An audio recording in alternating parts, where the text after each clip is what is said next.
So to do all of these experiments, you would need typically a simple digital multimeter,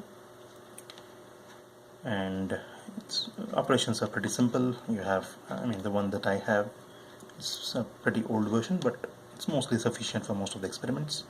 You can measure DC voltage, you can measure AC voltage, DC amperes, and resistance, etc. Okay, so we learned in the last video that we can use a circuit like this to ensure a 5 volt supply or a 3.3 volt supply.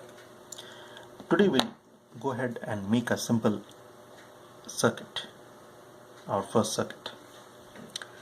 So the components for the circuit is an LED and a resistor.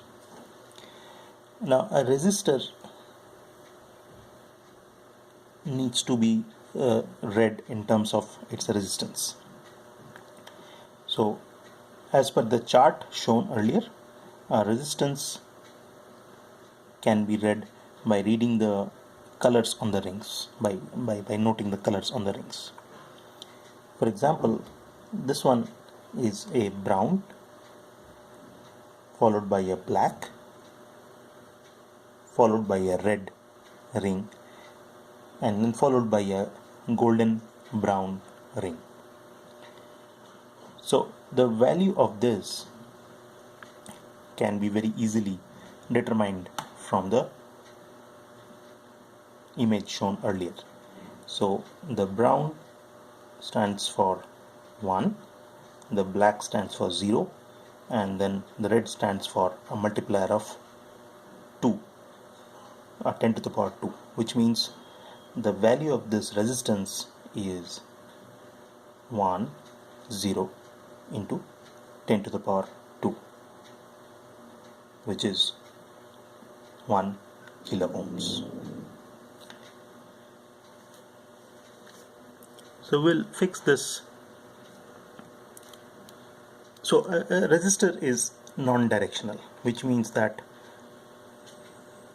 you really need not worry about which is plus and which is minus. You could either have it this way or that way. Both are. You really don't matter. You don't really care whether you need to attach this to the plus side or the other one to the plus side. Both are. So it's basically non-directional. So we connect our resistor, say on E20, and we connect the other end to say E30.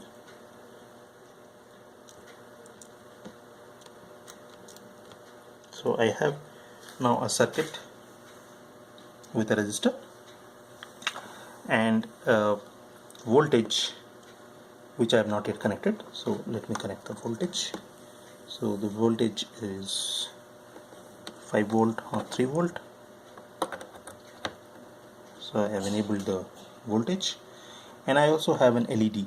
So I have a VCC, I have an LED, and I have a resistor.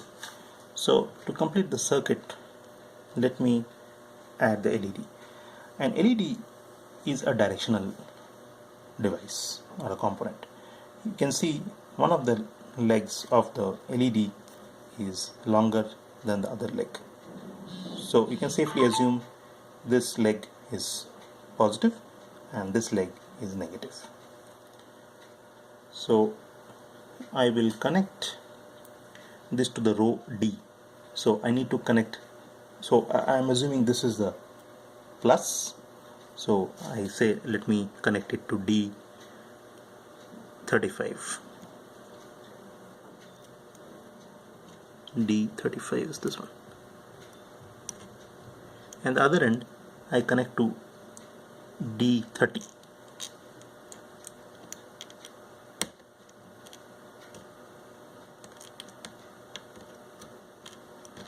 So what this means is D30 and E30 are connected. So which means the negative end of the LED is connected to the resistor.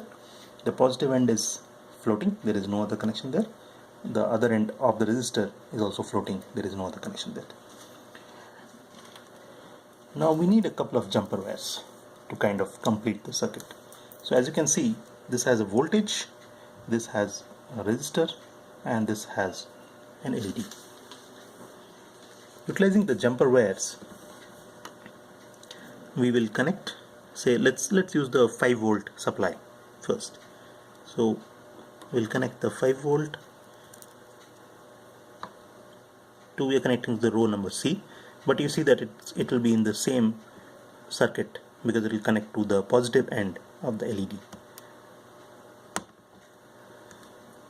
But the circuit is still not complete. So if you see, this is the VCC line going up, so this is a positive line, this goes all the way through, it goes to the positive of the LED, it goes across the negative of the LED to the resistance, but the end of the resistance is not connected to the ground.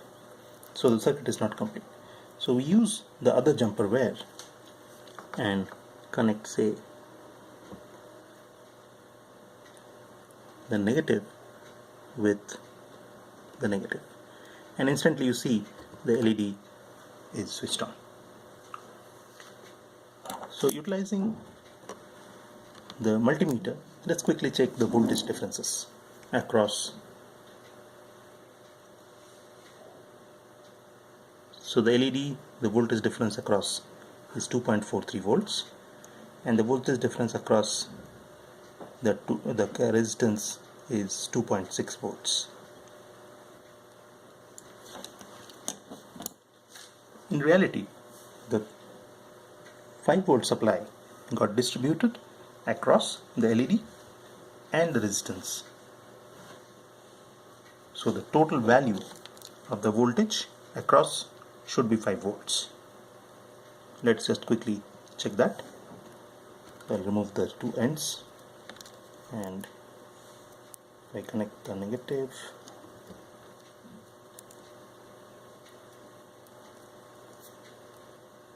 so you see it's 5.04 volts. So the voltage got distributed across the LED and the resistance. Thanks.